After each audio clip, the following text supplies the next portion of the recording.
Improv comedy. It's short for improvisational comedy. Podcasts about improv comedy, just like podcasts about stand-up comedy, exist. I'd like to talk to you about a podcast about the former, improv comedy. Just pay attention, please. Liverpool Comedy Improvcast is the podcast I'll be talking about. Did you know Whose Line Is It Anyway started in the UK? Did you know that? The United States just stole it. We just took it.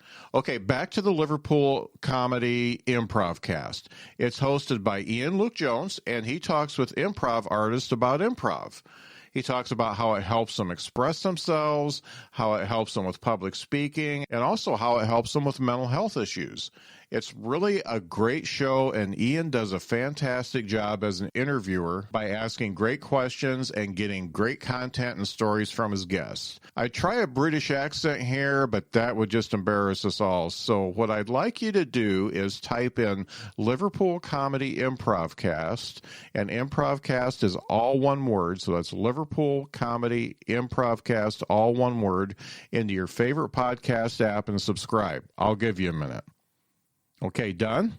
Okay, now yes and yourself over to Facebook and go to facebook.com live Comedy Improvcast. So that's LIV Comedy Improvcast, and like the page. Can you do that for me? I know you can. Liverpool Comedy Improvcast is a new independent podcast, and I know my BT buddies will give it some support.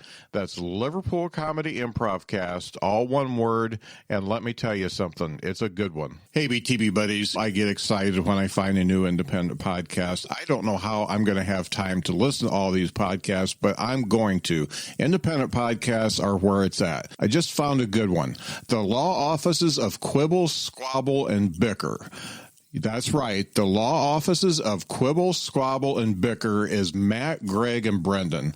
They talk about all things pop culture and have some great clients. Their clients are actually their guests. No, that's not right. Their clients are the topics they throw at their guests. Just take a look. They have great guests and great topics. It's actually like the BTB Internet Talk Show that I know you love, except for, well, it's entertaining. Matt, Greg, and Brendan are a real trip, and you can count on the conversation going down some wild and wacky rabbit holes. Their interviews are unique, and I'm sure their guests leave the show saying, what the hell just happened to me? And that's what you want from a podcast. I know that makes you want to check them out, so make sure you do. Check out the Law Offices of Quibble, Squabble, and Bicker on all the podcast apps and their YouTube channel, and head over to QSB law.org to hit them up on social media. It's the Law Offices of Quibble, Squabble, and Bicker, and let me tell you, it's a good one. Hey, BTB buddies, I found a great new podcast for the single folks out there. It's called The Benefits of Being Single, and it's hosted by David McCall from Las Vegas. One of the things I like about The Benefits of Being Single is the episodes aren't super long. You can listen to an episode on your way to the store or during a quick workout, and you get some great content, but you don't have to commit an hour to a podcast. David gives some great advice for single people on how to stay happy and centered. He also has episodes dedicated to avoiding some common issues single people face, like loneliness and avoiding toxic people. If you're single, it's great to hear David's perspective on the single life. You may learn some great new life hacks along the way. You can find the Benefits of Being Single podcast on all the apps by typing in the name, The Benefits of Being Single. You can also go to benefitsofbeingsinglepod.com to listen right from there and learn a little bit more about David. That's the Benefits of Being Single podcast. And you know what I'm going to say here. It's a good one. I made a recording error, and I want to make sure Mark Riccodonna gets a proper intro. Mark grew up in Youngstown, Ohio, and then pursued theater at the American Academy of Dramatic Arts after he graduated. He found stand-up comedy soon after and became a great storytelling comic. He's a contributing writer for SNL's Weekend Update and has performed in 6 continents as well as across the entire United States. Mark is also an actor and producer and had the lead role in the feature film Days of Power. He has 2 albums available for purchase or streaming, Drinks, Jokes, and Storytelling, and it's all downhill from here. Mark is a great comedian and channel Mate on the Drinks, Jokes, and Storytelling Twitch channel. Enjoy the interview. It's a good one. Mark, thanks so much for being on the show. I appreciate it. Yeah, I'm happy to. I'm currently in Myrtle Beach doing a gig. Those still exist. Yeah.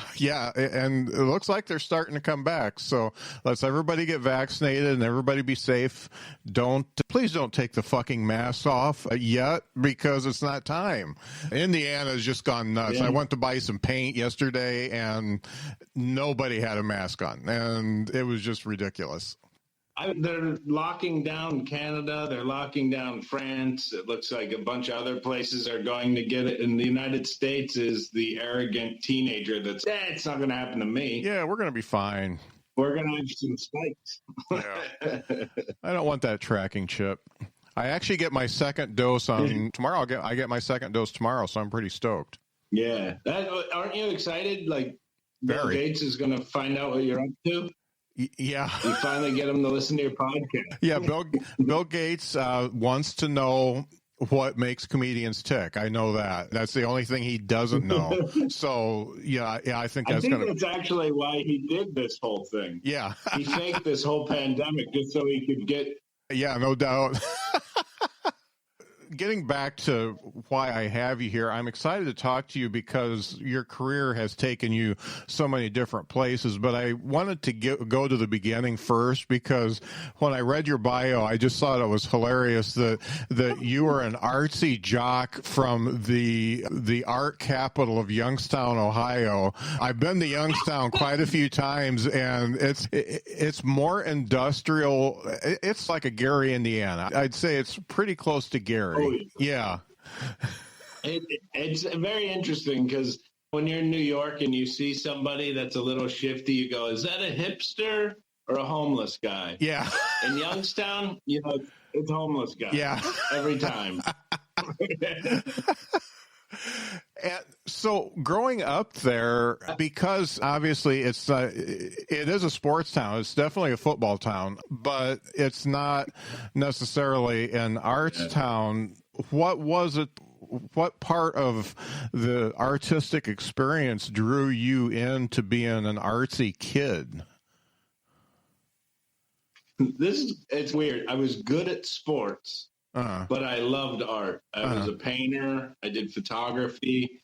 I did the school play. But I was good at sports. Like I was all Northern Ohio as a football player, and so I grew up and used the sports as a way to have friends, a way to be popular, a way to whatever. But my real love was art, and I was going to go to school for art. And I actually was looking to play football and go to school and just do 4 more years of sports and then settle down or whatever and find a job or do whatever I was going to do. And I got hurt and wrestling.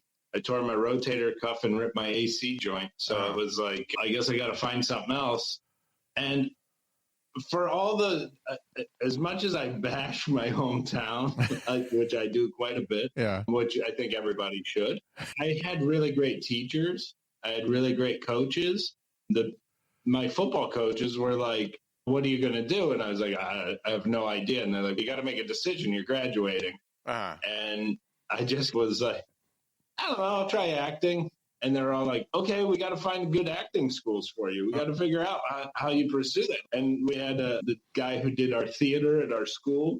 He was really great. And I auditioned for all these schools with zero experience as an actor. I did a school play, which was, I was pretty much doing impressions of teachers, mugging at the audience, improvising lines. Like, I took none of it serious.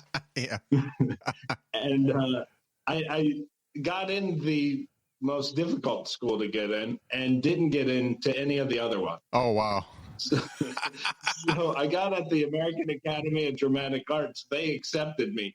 But all the other schools were like, this guy's trash. Yeah. And it was weird. I took the tenacity of how much I love sports and all of a sudden plugged it into acting. And I just loved acting and doing live theater. And it was so much fun. And I get out of school. I need to get a job because I was working at the school while I was in school. I made it all the way through, which is at the academy, they accept 200 people. And then at the end of the first year, they whittle it down to 40. And then the third year, they whittle it down to 20. And you work with professional theater directors and all that kind of stuff.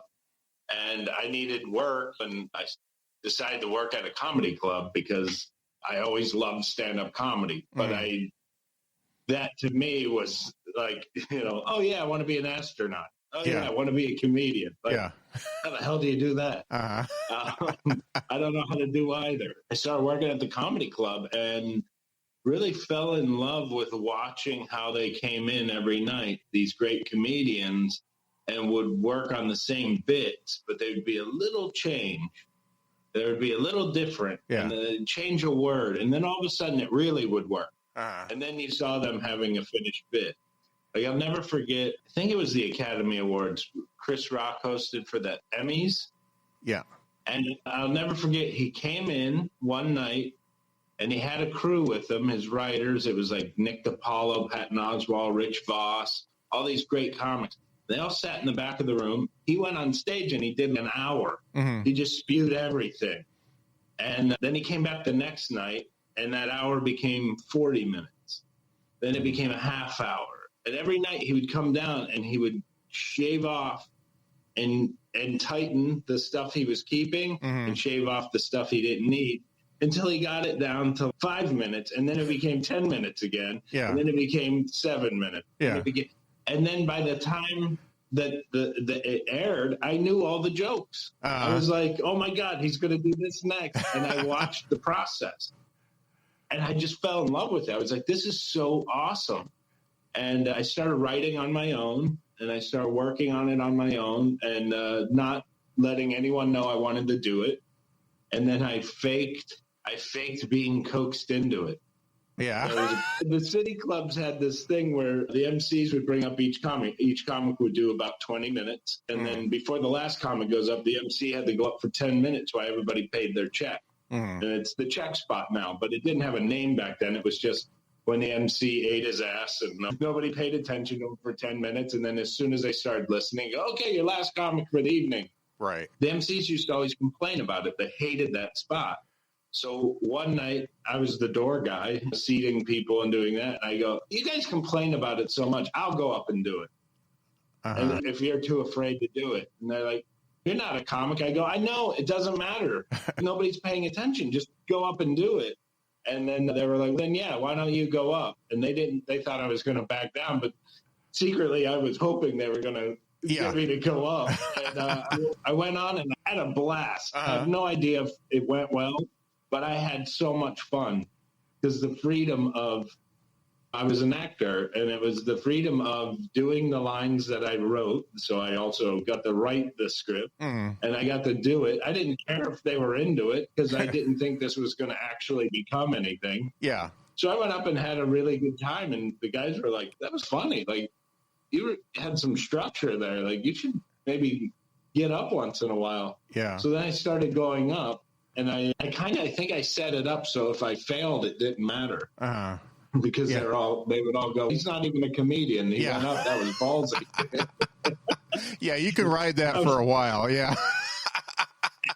That's your honeymoon period. Best, Do you feel like the fact that you got to watch for a period of time, watch how things progress, especially something like Chris Rock's, do you feel like that kind of gave you a leg up when you started because you knew that you had to have a little bit of structure to your act?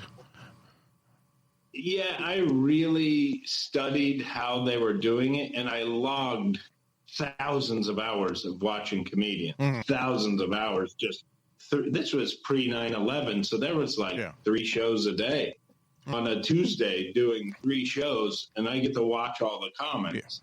And I really loved watching it. And a lot of guys that worked there were comedians, and they would never watch the shows. And I thought, this is like an education. Now, I guess, not to complain or be the old man, but like now there's podcasts like this one where it's like you can get inside comedians' minds and hear their process and hear their... But back then, there really wasn't anything like that. So you could go, there were a few books out that you could find that talked to comics. Yeah. But there wasn't like podcasting. So I felt like I had such an advantage because I got to watch these guys work. But then when they were sitting at the bar waiting to go on, or after their set, killing time till their next one, I got to sit and talk with them and pick their brain and see how they worked on things. And they were interested in what I was doing because I was doing a lot of theater. And so they would ask me questions. I'd ask them questions. And I became really close with a lot of these guys. And that was another leg up when all of a sudden they found out that I was doing comedy and I had a car. Hey, I need an opening act. Yeah. You want to come do 15 minutes? I'll throw you money. Like, you're going to pay me? Yeah. Like, I just started. But to me, it was like unbelievable that they were going to give me money to do this. Yeah. Now, so it slowly turned into a legitimate, wow, I'm going to make an extra $200 this week driving Greg Giraldo to Bananas in Poughkeepsie. Yeah. Now, he probably just wanted the ride. But I didn't care. Yeah, and you made a few bucks. Now, I've had probably more exposure to you because we're on the same channel doing shows, and I also listen to a lot of your comedy, both your albums and the stuff that's on YouTube and stuff like that. And correct me if I'm wrong, but it seems like you are the type of person that if you didn't do comedy or work in the arts or something like that, and you had to take a regular job for an extended period of time, it would have killed you. Is that true? Yeah. I had made a goal to myself when I was at the academy that it was every day that I get to do something creative, whether it be film, theater, comedy, whatever it would be, whatever the creative outlet would be, writing something or working on a project. Every day that I do that and don't have to have a real job, I feel like I beat the system. Yeah. And I feel like I've been beating the system, and I keep feeling like any day they're going to find out. They're going to make you work drive-through at Arby's or something. I'm going to be the guy with the big hammer at making license plates, like the old-fashioned prison movie. Yeah. Like, what are you in for? I've been cheating the system for years. But one of my goals was, as moving to New York, was I want to make movies with my friends. That's my number one goal. Yeah. Bobcat Goldthwait, Adam Sandler, they have the career I want. They did stand up. They make movies with their friends. They write their own movies. They produce them, so they don't really answer to other people. They take a brunt of the critics because it's all on them. Yeah. They don't get to go, well, I didn't write that. Yeah. They wrote it. Yeah. I feel like that would be the ultimate goal. And the way I'd feel like I got away with, man, I wanted life. Like, I have a family. I've been playing make-believe with my friends and telling jokes my whole life. Yeah. Yeah, no doubt. And what I get from your style is it's great storytelling, but it's also a kiss my ass to the regular world type of attitude, because I really like it because it really draws you in. I listened to both your albums when I was driving, and I usually tune in and tune out when I'm driving. Some of the stuff that you were coming up with was just deep without being deep, I guess I could say, because you're taking a philosophical look at the world around you without saying I'm taking a philosophical look at the world around me. And did you always do it that way? Was that kind of your bent, the way you did stand up, or did you go through the whole one-liner and dick jokes and all that kind of stuff prior? Still, it's a weird roller coaster ride with my style or my way of me. But it goes back to what happened with my first time on stage of trying to trick people into thinking I wasn't doing anything. Yeah. but meanwhile, I've been writing material. Yeah. And maybe it's a defense mechanism of that I do want to have a deep thought, but I want to cover it with pretending I'm not. Yeah. So then if somebody goes, hey, man, that was deep, I go, oh, cool, you connected with it. But if they're like, what are you trying to be, Socrates or something? I go, oh, no, I was just talking shit. Yeah. You know? For a big hairy ape, I'm a sensitive guy. Yeah. But when I first started, I did a lot of what I thought people wanted stand-up comedy to be. Mm-hmm. It was a lot of, I would do like a ton of characters, but they were kind of characters that were already people were doing. Mm-hmm. Like it wasn't that original of stuff. And it was a lot of, I love Stephen Wright and Rodney Dangerfield. And I wanted to do that kind of work. Like I wanted to be that guy that was just a one line after another that you're just like, oh my God, that's amazing. Yeah. And I did that for a little while where I was really trying to write these setup punchline jokes that really had nothing to do with me. They were just setup punchline jokes. Mm. And I was on the road and with Carl LeBove, and he looked at me and he goes, you're an actor. Why aren't you acting up there? I went, I never thought of it. And he goes, take your bit and expand it and act it out and do whatever. And start telling stories. You're funnier in the car than you are on stage. Mm-hmm. And I didn't take that as an insult. I actually took it as a compliment because he was allowing me to be myself instead of being what I thought should be on stage. Right. And I started working in that direction of being myself, trying to say what I really feel and what I think. And I hope you think it's funny too. Mm-hmm. Something I really, if I'm going to ever pat myself on the back on something, is whatever you put me in front of audience wise, I'll adapt to them. I can tell the same stuff, but I'll adapt to them. Right. And I've been lucky that I can do that because I've worked for Disney Cruise Lines, where you have to be that clean, that non-offensive. And I've also worked on the Monsters of Rock cruise, open for John Corabi and Crocus and all these heavy metal bands. Yes. And it was their first time back together in like 30 years. Yeah. And I got to go out and bomb for 5 minutes before I brought them out. I had one Vice at a time on vinyl. Yeah, I Crocus's later stuff, not so much, but their first couple albums, I just totally dug. I'm a weird metalhead, so yeah, I really like their first couple albums. But yeah, Long Stick Goes Boom, one of my favorite songs. Nice. It was the Monsters of Rock cruise was so funny because all the other comedians on the ship were well known in the heavy metal world. It was Don Jameson, Jim Florentine, Craig Gass. Yeah. And then there was me. And I was like, everybody on the ship's wearing black leather. Yeah. I'm wearing like a baby blue T-shirt with plaid shorts. Like, I think that guy got on the wrong cruise ship. Fat Dad on vacation got on the wrong ship.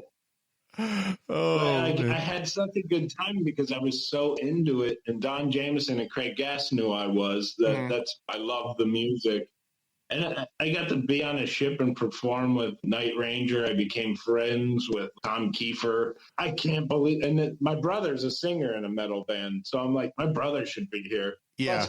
Plus, I think a lot of comedians have this. My brother is way funnier than me. That's the way it always is. A better actor than me. Yeah. But he didn't have the drive to do it because he was always funny. Right. So he didn't have the drive to go, I got to go to New York and do this. Yeah. It's like, I'm funny. Yeah. So you hit on something that a lot of established comedians talk about, but I've never really been able to pin down how you do it. So, you do a Disney cruise, you do a G-rated show, you do a PG, you do a PG-13, you do an R-rated show. How are what you need to do to go up there?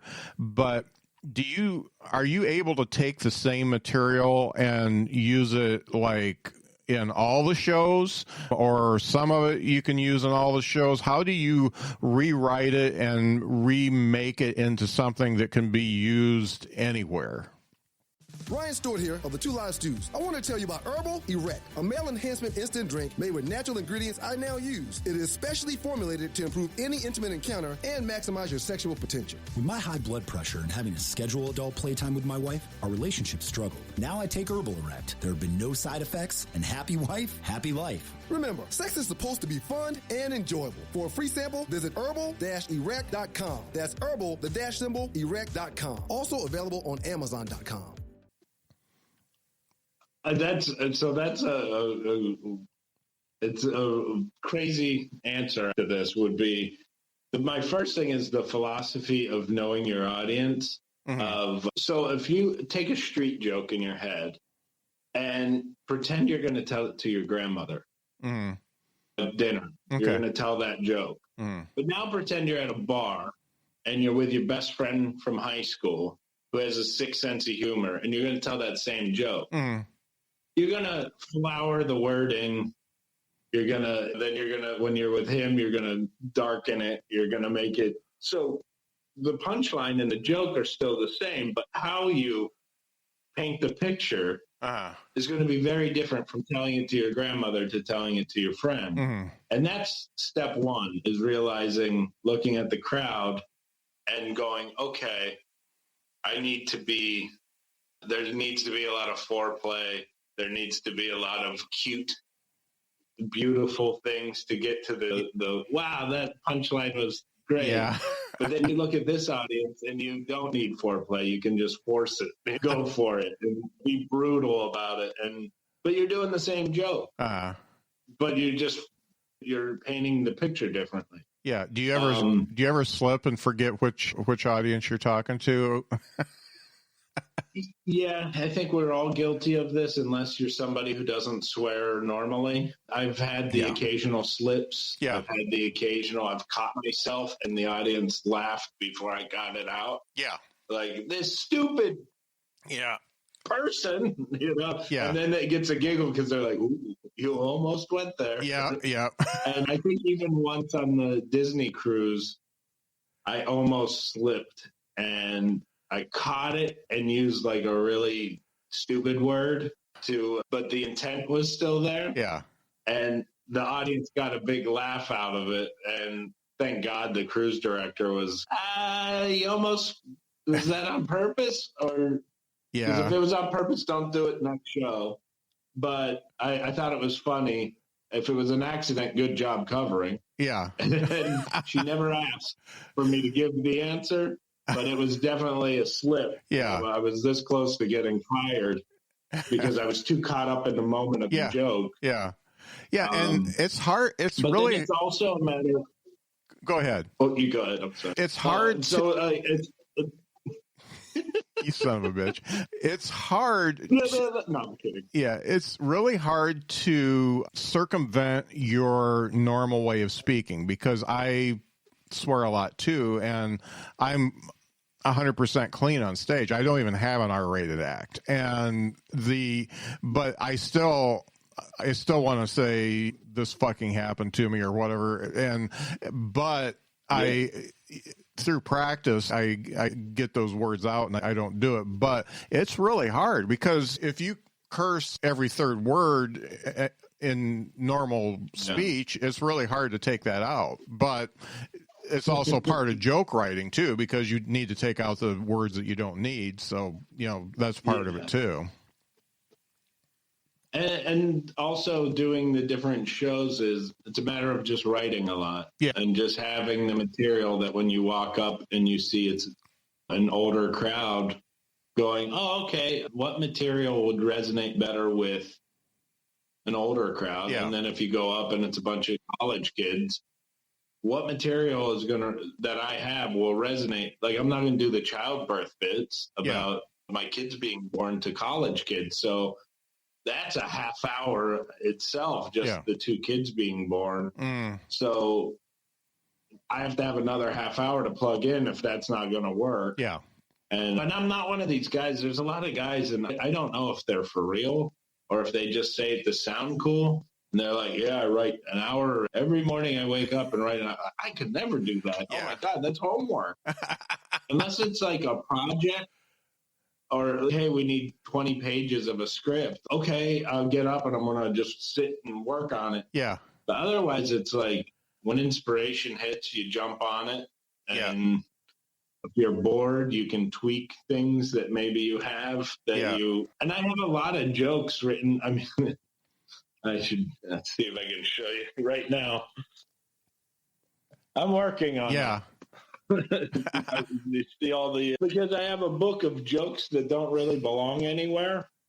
Yeah. And if a story comes up and I could use that one joke. I could add that into there, even though it isn't maybe part of it. I could tweak it to fit it into the story. I have like a book full of those, of just one-off jokes that I hope that one day have a story that it could be plugged into. And then I have another one that's just stories that haven't been worked out yet. Yeah. It's funny. I've talked to a lot of comedians. Say what? And hopefully they'll work one day. Yeah. It's funny. I talked to some comedians that do have a writing schedule, and I've never been able to do it. But one thing I did during the pandemic is I bought myself a whiteboard and I started writing down my bits that I feel comfortable with, that I feel like I could say them anytime and anywhere. I've got them down. They're not necessarily perfect, but I could probably make them better, but I know I can go with everything in blue and it's pretty good. And then over in red, I've got all the shit that I know could be good, but I haven't worked on it enough to make it good. So I'm trying, and then I draw lines and say this one could go here and all that kind of stuff. But yeah, it becomes like that conspiracy board that's on all the memes from Always Sunny in Philadelphia. But yeah, that's one thing I did learn during the pandemic is I have to organize stuff in my mind and know what I have and what I don't have, because when you know what you have, how much more you need. That's one of the things I was going to ask you. So you started fairly early in life. When did you get your first solid half hour to where you were just funny from minute one all the way through? Wow, I was just picturing your board and going, Scott either got a new half hour or he figured out who killed JFK. Yeah. No, I figured out how they got the microchip. I figured out how they got the microchip in the vaccine. My first half hour, to be honest with you, I know a lot of comics know the day they started. They know how many shows they've performed. I have no idea. Yeah. I don't know. It was sometime around 2002. Yeah. It might have been 2003. I'm not actually sure. But then my first solid half hour, right now, if even tonight when I go on stage, I don't know if I have the most solid half hour. I really get scared right before I go on. So in Disney, I have to do 4 half-hour shows, completely different, squeaky clean. So that's 2 hours of clean jokes, but they're in half-hour chunks. Tonight, I have to do a half hour, and probably 15 minutes before the show starts, I'm going to go, do I have a half hour? Yeah. And I'm not psyching myself up. I honestly go into panic mode. Is this enough material? Do I have enough? So I still feel like I've done shows where I've done an hour and a half, but if you tell me okay, go up and do 15, I'm going to go into a quick panic of, do I have 15 minutes? What 15 minutes should I angle? Because when I approach a set, I guess this is the sports background, I look at it as being a quarterback on a football team. I have a playbook. That's all my jokes. We have a playbook. Now, before the show starts, I usually watch the audience come in, And as they come in and I see, or the opening acts up and I watch what's hitting and what's not, oh, they don't like dirty, or they seem to like this, or the subject that really hits them. Then I go to my playbook and go, what do I have that would be good against this defense? So I start planning my set list off of that. And I'm going, okay, so I'll do this, I'll do this. I'll have a kind of running order. And then when I get up in front of them on the microphone, I start calling audibles. That didn't work. Jump to another one. Yeah. And you never... When I hear people say that they can phone it in, I'm so jealous of them. They're like, I'll just phone in this 20 minutes. Like, I'm jealous. I wish I could do that. I'm just going to go up and run through my set. I'm up there. I'm trying to act calm and trying to be calm in front of them. But inside my brain is like complete chaos going on. What's going to work? What's the next? And then you have the bit you want to work on, and you're going, when can you put this in? Put them in.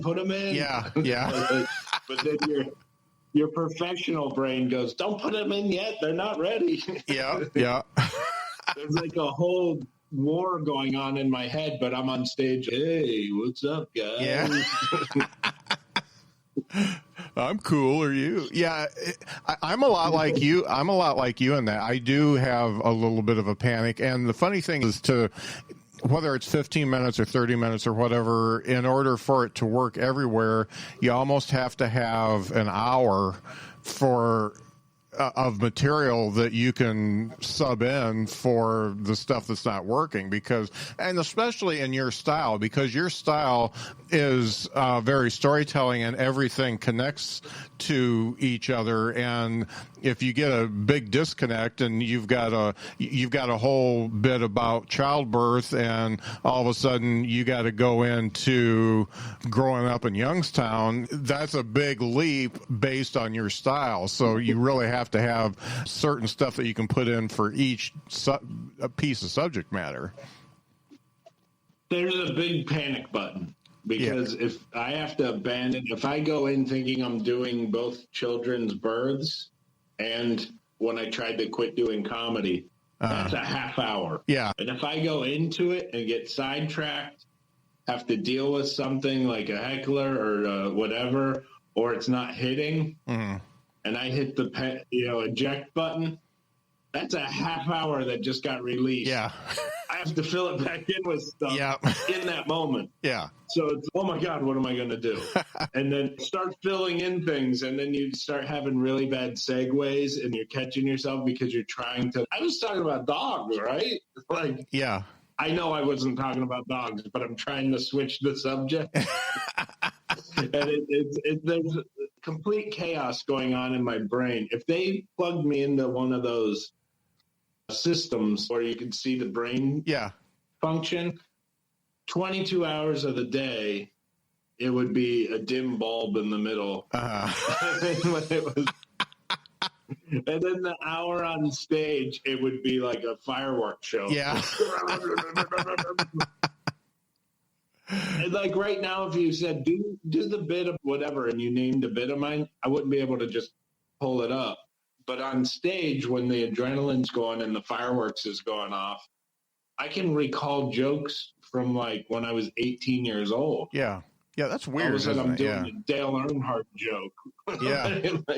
Yeah, that's weird. Now, you had been doing stand-up for a long time, and you decided you're going to get into some other stuff. And we talked about this a little bit before we started recording. You've gotten to do some acting, and you've gotten to do some writing, and you've also just produced a movie that just recently came out. When you're a comedian, how do you make those things happen? Because a lot of people look at a stand-up comedian as, okay, that's all you do. How do you make those things happen? So there's the easy, not to be rude to anybody, but there's the dumb person perspective of they look at us and go, you're a comedian, big deal. You go up and you're funny for a half hour. Mm-hmm. Yeah, I guess technically, yeah, we go up and we be funny for an hour, a half hour, whatever. But what people don't understand is as comics, we're businessmen. We have to go and find the work. We have to negotiate our own pay. We have to negotiate. There's no union or standard fee or anything. We have to do our own routing to the gigs. So you do not just a one-nighter and lose money because you drove so far and came back. You start routing your gigs. So you're like almost, what are those guys? Logistics. You're basically doing your own logistics. Yeah. You're writing your own script. You're learning your own improvising. You have to act it out on stage. You have to then be professional. If you do merchandising, comedians do a million jobs to make it seem like we just go up and do one little job. Behind the scenes of a comic, my wife says it all the time. I've never seen someone work so hard to look like he's not working. Yeah. Yeah. And it's 8 hours a day. And it's not enough time. Right. I need more hours. Yeah. And when I have a family and I try to balance that as well, but we put so much work into our own careers that the analogy I used earlier was we're like a frog on a lily pad, and the stand-up comedy lily pad branches everywhere. We can do any job because we do it. To be a comedian, you do a little bit of each of these different jobs. So a comedian can jump to being a director, can jump to being an actor, can jump to being a producer, can jump to being a voiceover person. We understand microphones, timing, all that stuff. There's a million ways we can jump and be successful, where I don't think the other arts necessarily translate that way. Because you're a writer doesn't really mean you'd be a good director or you'd be a good actor or you could even be a good comic. Because a great writer could write the best joke on the planet, but if they can't deliver it, they don't have timing, they don't have stage presence, all that great writing goes nowhere. Yeah. But as a comic, if you're a successful comic, you have to do all of that. I saw opportunities and I love acting. I fell in love with directing. I didn't know I was going to like it. When I was in acting school, I was like, I never would want to be a director. Holy shit. Yeah. Too much responsibility. But now I'd rather direct than act because my brain has been trained to see the big picture more than just the little picture. Yeah. Whereas an actor, you can't see the big picture. You have to play your little spoke in the wheel. And as a director, you're the round part around the spoke. So as a comic, we see that. We have to know the whole gambit. You can't just be in the moment. Yeah. Or you could burn all your material. You could do something horrible to get canceled or fired. Right. You have to have part of you in the game and part of you out of the game watching. Comedy's a very zen thing that people don't think about that because they look at us as telling dick jokes. Yeah. But you're in the zone. Yeah, it takes so much self-awareness. You have to be able to objectively look at yourself and say, this is good or this isn't good, and this is what needs to change. And even how you walk around the stage, hold your mic, that's the director part saying, okay, this is what's working and this is what's not. And then you have to be a business person and say, okay, I'm not going to make my house payment if my act doesn't get better, so I got to make my act better, and this is what I got to do. So I really understand the complexity of a half hour on stage. You've got usually a couple years of work going into it, at least your first half hour. You log in so many hours. Yeah. Yeah, you log in so much work just to get that little time showing it off. It's like playing a sport. And like you go, oh yeah, Tom Brady, all he does is snap the football, he throws it, and then he wins Super Bowls. Yeah, he trained his whole life to be athletic enough to make it to the NFL, and he honed his skills with a coach and a whole team enough to be able to assemble this team that will go to the Super Bowl. It's not like he just shows up on Sundays and plays football. Yeah, like it's not a backyard game. But to the layperson, they're like, can you believe he makes all that money and all he does is play 16 weeks a year or whatever? Like there's a lot more that went into it. Yeah. Yeah. And not that we're Tom Brady, but we're in the pros. We're playing in the big leagues. In the very successful comics, it's a lot of work. And you're supposed to make it look like it's not. Right. And I saw opportunities, and I've taken them. I was doing a lot of acting and comedy at the same time. And then I had an opportunity to direct a play and then direct a film. I fell in love with that. A friend of mine liked my writing style and suggested me to write with him for Weekend Update. And he was writing for Weekend Update, and he suggested, hey, can I bring this guy on? And they said, okay. Saying writing for Weekend Update sounds so much better than it really is. I wanted it for a resume thing more than anything, because you're writing 100 jokes a week in another person's voice. Yeah. And you only get paid if it makes the air. Yeah. So it's not, if you're a staff writer, your life that's amazing. You're made. It's like being a made man in the mafia. You're getting all your benefits, your pay, you're writing every day. That's your main thing. Right. But when you're a contributor, you have to have your whole life going on and then figure out how you're going to write these 100 jokes on these topics that they email you. Yeah. And when you get a joke on air, it's like the greatest feeling in the world. And the money's not that good. Yeah. The money's not. And current event jokes are so hard anyway, because you have to wait, because everybody's writing a current event joke and everybody's written your joke. So you got to find that angle that nobody's thought about, and you got to do it 100 times. Yeah. That's got to be tough. Yeah. And so it made me hate Twitter.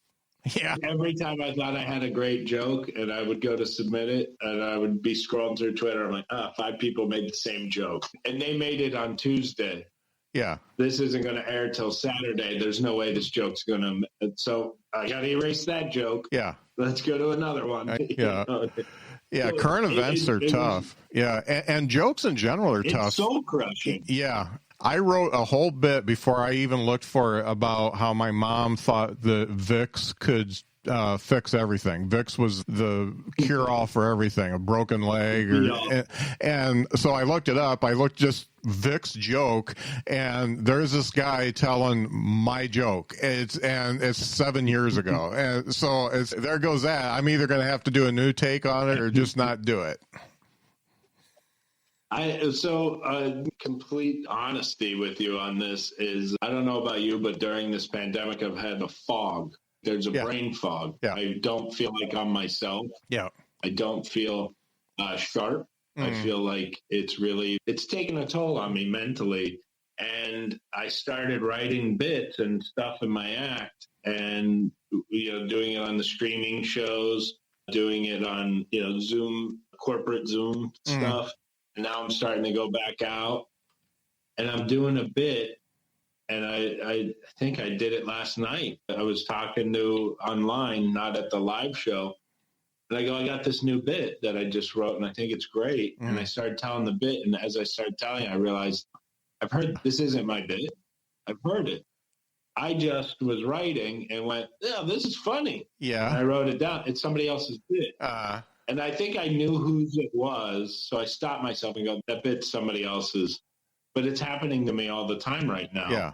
Because I have this fog, and I'm a little freaked out right now about writing new material. And everybody's, you've got to be writing new material because of this pandemic. You don't want to go back out and do your old act. Yeah. I'm really afraid because everything that I'm writing and thinking is really funny, I'm realizing is somebody else's bit. Yeah. And I don't know if it's, and I know like the Robin Williams thing where everybody accused him of stealing bits and he was writing checks, giving them to people.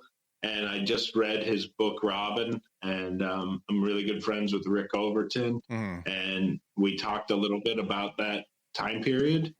And I watched, Robin used to come to the comedy club all the time where I'd stand up New York. He used to come in and we were very friendly. He wouldn't have known my name if I ran into him. he might recognize me. Oh yeah, you're the guy at Stand Up New York. Because I used to hide him so people would leave him alone and he could go on stage. And he really loved the fact that I go, look, it's a good cop, bad cop. Yeah. I'll kick him away and push him out. You can say it's okay, and I'll tell him it's club policy. Yeah. So, like, somebody would come over, and this was before people had camera this accessible. Yeah. They would pull out a camera and go, I want to get a picture with you. We're in from Nebraska. We came to New York. I can't believe you're here. And I go, you can't take a picture with them. And he go, that's okay. I go, no, it's club policy. You can't take a picture. You can, after the show, Robin will be out here. Unless he has to go somewhere else. You can come out and take a picture with him, but I can't have you take a picture with him in the lobby. I'll get in trouble. And I would force him away. And he'd go, no, but it's completely fine. And then he would go, thank you. Yeah. I just want to work on my act. But he doesn't want to be a dick and tell some fan of his, I don't have time. I'm working on my act. Yeah. But I'd watch him work. And I totally get it. He was so in the moment that he came from a different school than us because we grew up and got to watch. He came up where they just did because there wasn't anybody to watch. Yeah. They were writing the rules. But he was so in the moment and so improvising that if he heard you say something funny, there's a chance it might get to his mouth. Yeah. Because it's in his head. Yeah. And I watched him talk at the bar with a bunch of comics, and he was they were riffing on stuff, and we were talking about the camera thing, about how whatever, and we were talking about disposable cameras, and he goes, one day they're going to be on your phone. They're going to be on your phone. We're going to have these devices. We're going to do this whole thing. And he was genuinely just making that up, and then he went on stage and improvised on it, and started using lines that we were saying while we were talking. Yeah. And you realize he wasn't stealing it. It was just coming out of him because he just put it all out. Yeah. And I get so nervous that luckily I'm not improvising on stage, but when I'm writing, I have all these like lines. And the minute something funny comes to me, I go, shit, is this somebody else's? Yeah. It came to me too easy, or this is too funny for me to have just thought up. Yeah. And I'm panicking. And it's really hard when you're a comic and you talk to comics all the time, because a lot of a natural joke comes from personal experience. And if that personal experience is hanging around comics, then you're obviously some of that's going to get to you by osmosis. So it really is hard. And I guess you just got to apologize. I always thought in Robin's case, there was never any malice. There was never any forethought of him stealing. It was just that what you explained, that's the way he was, just like a sponge, and he soaked all that stuff up, and then it's up there. And when he's talking, it just came out. There's a chance it might come out if he thought it was funny. And and we learned from that as younger comics, going, oh, don't do that. Yeah. You don't get ridiculed. Yeah. We're standing on his mistakes. Yeah, no doubt. So recently you've been able to take the role of producer on a film, and that film just came out, Dark State. I normally want to talk about just comedy, but I think the way this came out and the things that are happening around it, the press and stuff that's happening around it, I think is really, it's almost comedic in the way it's worked out. Can you tell me how this came about and what's happening with it now? Yeah.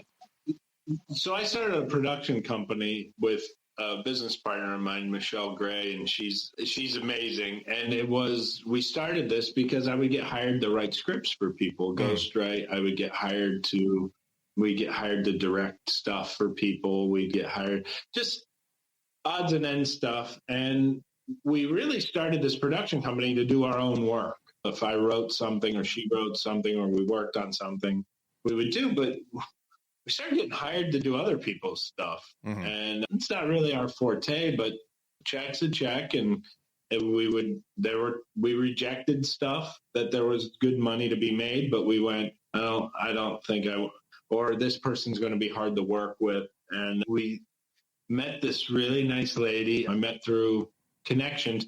And almost all of this stuff happens because of comedy, where somebody goes, I have this project. And if I knew somebody, oh, yeah, I can help you with that.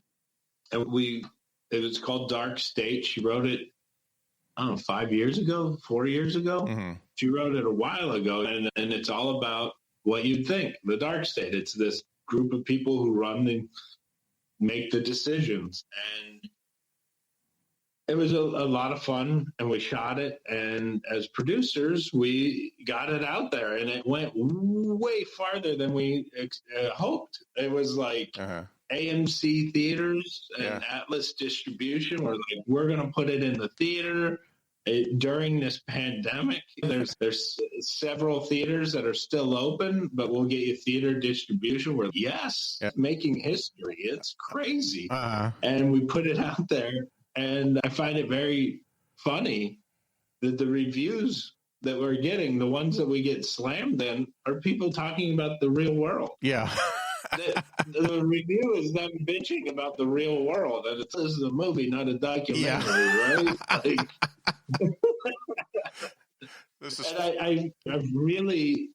I'm reading these reviews, and my wife's going, are you upset that this was a negative review? I go, no. This person's bitching about QAnon and Trump. It has nothing to do with our movie. It's a similar tone, but if you made a movie about a serial killer and then they just started bitching about Jeffrey Dahmer in the review, you'd go, did they watch the movie? Yeah. It's not about Jeffrey Dahmer. So I've been laughing off anything that was negative, because then there wasn't a lot of these reviews were like 2 sentences about the actual movie and then 3 paragraphs bitching about how they raided the Capitol. We didn't do that. It's not our movie. Yeah. We had nothing to do with that. This is a not real story. Yeah.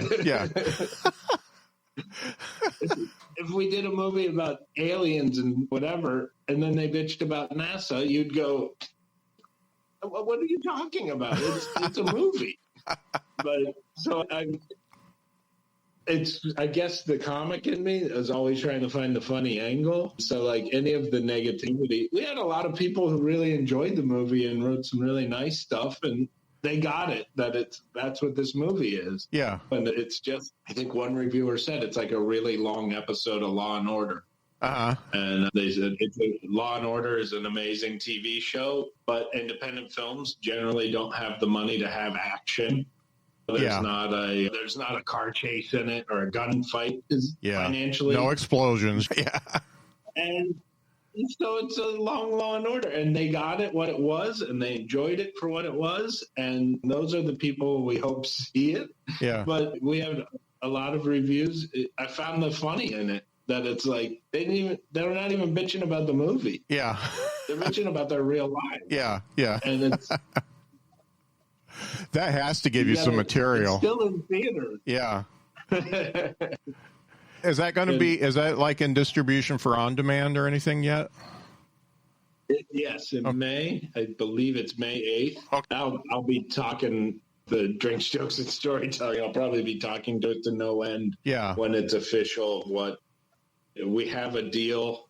Everything's done, but I'm not supposed to say what it is yet, but it's like May 8th. It'll be able to be in your home. I mean, it's crazy. It's like Arizona. There's a couple of places in Texas, Illinois, Virginia, Utah, Austin, Texas was a big one, in New York City.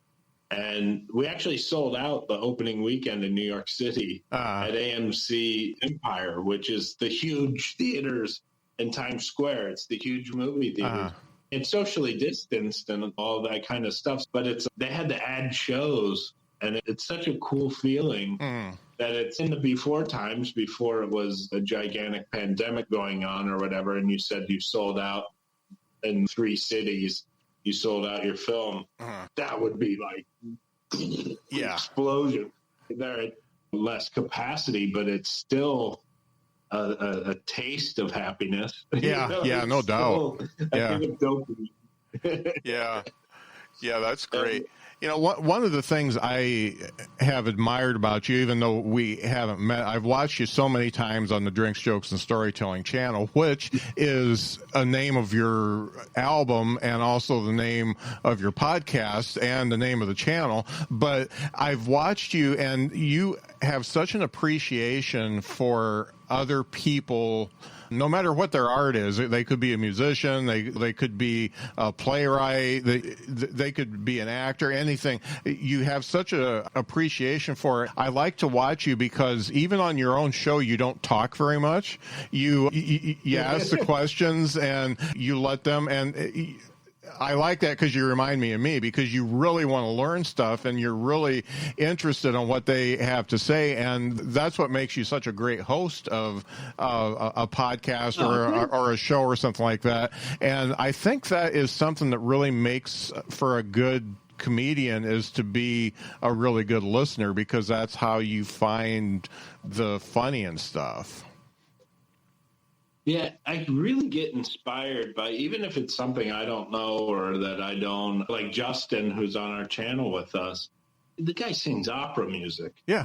Toured Europe. Yeah. Like, I love to hear the stories. Right. My favorite thing, and the whole reason the entire podcast idea and the channel idea is solely based on the premise of, my favorite thing about this business is when the lights are on at the comedy club, the show's over, stacking the chairs or doing whatever, and the three comics, no matter what level they are, we're all brothers, whoever was the MC, the feature, and the headliner, and we all sit at the bar, maybe with the club owner or the manager. Yeah.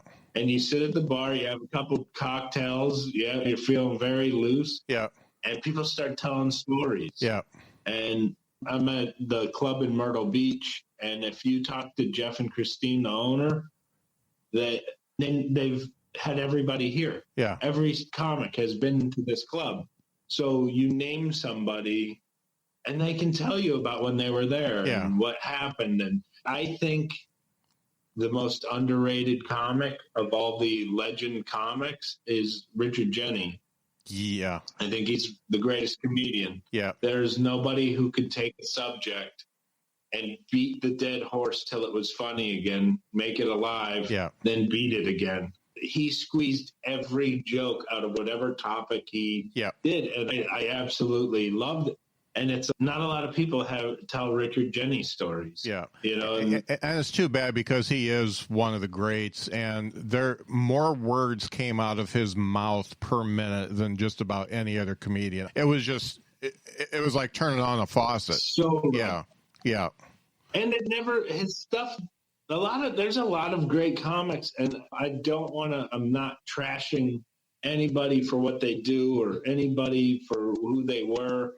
There's a lot of comics that didn't, in my eyes, age, and I know they were legends. Yeah. I know they were, and we have to appreciate them for everything that they've contributed to our business. But like Lenny Bruce, I put him on a pedestal. He did so much for us. But if you play his album, it's not that interesting anymore. Yeah. Because it didn't age that well. Yeah. And I respect him 100%. To me, he's like Shakespeare. Mm-hmm. Jesus Christ, it's so important. But I probably won't go see a Shakespeare play this year. Yeah. Sam Kinison, amazing. He did all this amazing stuff that just mind-blowing, changed the business, made it cool, made comedy cool instead of it just being, nerds pointing at the cool people and making fun of them. Yeah. He made it like a rock and roll experience. I don't really care to listen to a lot of his stuff. Yeah. Yeah. It's Richard Jeni, put his album on. It's still fucking amazing. I watched one of Robert Klein's old specials. A few weeks ago, and it was from 86 maybe. And I loved it. It held up. Yeah. And some of the stuff, the jokes themselves, some of the subject matter was dated, but the way he did it, and it's funny, I'll be controversial here. Some of Carlin's stuff doesn't necessarily hold up because that anger is so real now that it's hard to listen to it from 15 years ago. Because he was so much on the forefront, and it's like the Lenny Bruce stuff. He was so angry about stuff that nobody was thinking about, and now we're all pissed off about it, and we were 15 years too late. So it's a hard listen. It's absolute art. It's the highest art form that comedy can be. However, it's a very hard listen for me. Yeah, you feel like you want to pause George and go out and tap him on the shoulder and go, I hate to tell you this. Yeah. You were right. All of this shit's real. Yeah. Like, it's hard for us to laugh because you are actually a philosopher, not a comedian now. Yeah, yeah. But there's guys like Schimmel and Richard Jenny. Mm-hmm. They're these great comedians. And I just hope they don't get forgotten because we only want to remember the really big ones, and not the Dennis Wolfbergs. And I don't know if Rich Scheidner, but you should have him on here. Yeah, he is a legitimate comic historian. He has a one-man show, The History of Stand-Up Comedy. But I look at guys like Scheidner, and I'm going, why is he not the most important person in comedy right now? Yeah. Why is Paul Provenza not the most important person in comedy right now? Yeah. They should be cherished because of the stories and the lives they live but we don't reward that. We reward the flash in the pan, the sexy girl who tells comedy. Yeah. We don't reward that there's these comics that are out there, the Elaine Boozlers who lived this wild life that if you wrote in a movie, people would go, that's not real. Yeah. That would never happen. We're not rewarding them. We're rewarding a comedian who has 5 minutes but is cute or has followers on YouTube. TikTok. My whole thing is, are you interesting? And a lot of times these people that are really popular, and I don't want to badmouth them or point out who they are, but there's a lot of comics out there who have these crazy followings of people who like die for them. And I'm going, I don't get it. I don't see why this is important, why this is relevant to anything. And I see all these comics like I just mentioned who I'm like, how are these people not just on television every second going, give us your opinion. Yeah. We want to hear what you think. Yeah.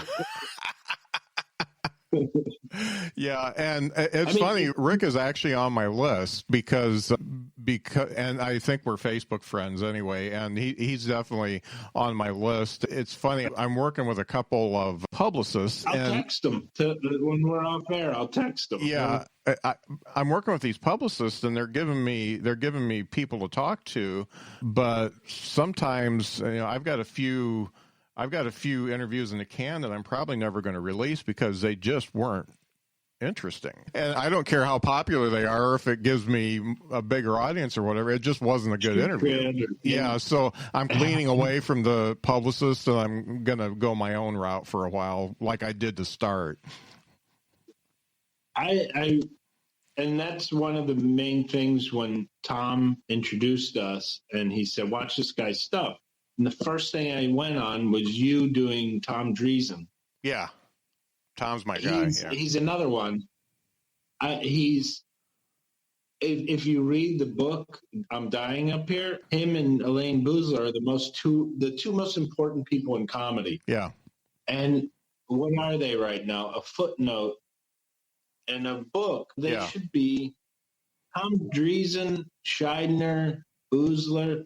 They should be anytime something happens. They even if it's not comedic. Yeah. Something happens in the world. What is your take on it? Yeah, no doubt. Ones, yeah. Their minds are so on a different level than any of ours. Yeah. But they'll go and ask them some dude who has a YouTube following. And part of what this channel was, of having this channel was, and I know it's important to get people with big names and followings and whatever, but the reason podcasting is so amazing is nobody's telling us what to do. Yeah. We can interview anybody we want. Yeah. If they say you need to get Justin Bieber on your channel, I don't know anything about him. Yeah. And I'm sure he's a great guy, but I'm not interested in knowing anything about him. Yeah. But if Elaine Boozler will come on the show, I'm going to be not able to sleep for a week. Yeah. Yeah. You know? Like, yeah. And we're allowed to do that because it's our channel. It's our shows. We're allowed to do whatever we want. And that's how I envisioned a podcast too. I wanted to get, I wasn't necessarily looking for the most famous people. First of all, I want the old dogs. I want the ones that pave the way. I want the people who are able to make a living from their comedy and find out how they do it. Not necessarily famous, but are able to get out of the grind of being 9 to 5 ham and egger. And then also the people who, like you, have been able to take comedy and do the lily pad thing and jump into other things, because that is what I think new comedians need to have in their toolbox. And the biggest thing that I have found, that I've talked to people like you who have gone into other things, is when the opportunity came, you were ready for it. And that's what a lot of comics need to know, because a lot of them aren't. When you had got the gig for SNL for Weekend Update, you were ready for it. You'd been doing some writing and you were able to do that. If your buddy said, okay, let's do this, and you wrote a bunch of shit, you wouldn't have lasted very long. The being prepared is almost as important as being funny. And I think that's an art form that is being lost in the generations, and it's because of the internet, I think, is people don't want to be good at things. They just want to be famous. Oh yeah, they want to go right to the fame. My whole philosophy of wanting to do comedy was, I just want to be the funniest that I can be. Yeah. I want to be as good of a comic as I can be. Mm-hmm. There was never a day one going, I want a theater in Vegas named after me. Yeah. Or I want to be, I don't even know. Comedically, what are the goals is to perform in front of people. Yeah. But whether it's at this level or this level, you get to be in front of people. Yes, I would love to have an audience that know who I am. So when I go on stage, a robot popped up. Want to be famous? ? 5 followers, primes and views. And that's exactly what the problem with society is right now.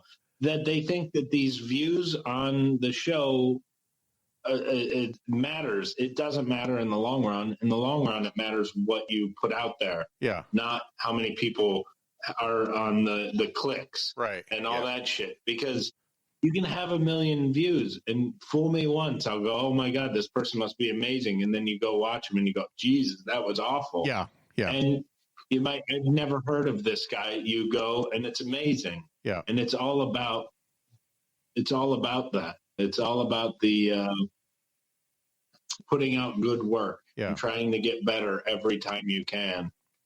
The people who like that stuff, the people who like the TikToks and like the YouTube sensations, are the people who come to you after your act at the club and say, hey, I got a great joke for you. they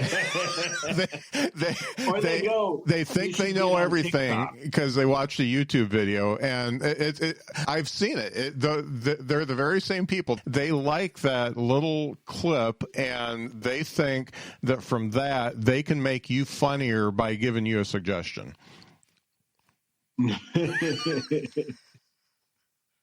I've had it happen. It's the way it is. It's insane. Scott, I got to cut out. I'm sorry. I'm supposed to be jumping on something. Yeah, and I've actually got another one ready, too. I want to thank you for being on the podcast. It's been great talking to you. And everybody go to the Drinks, Jokes, and Storytelling channel. My show is just a clusterfuck, but it's a lot of fun. All the other shows are actually good. So, yeah, check that out. Thanks for being on the show, Mark. I appreciate it. Scott, you're the best. We got to have you on Drinks, Jokes, and Storytelling. I'll be on. Yeah, that'll be fun. Thanks a lot. Have a good set tonight, and good luck on your next venture here, whatever you're doing online. Thanks, man. Thanks, man. Bye-bye.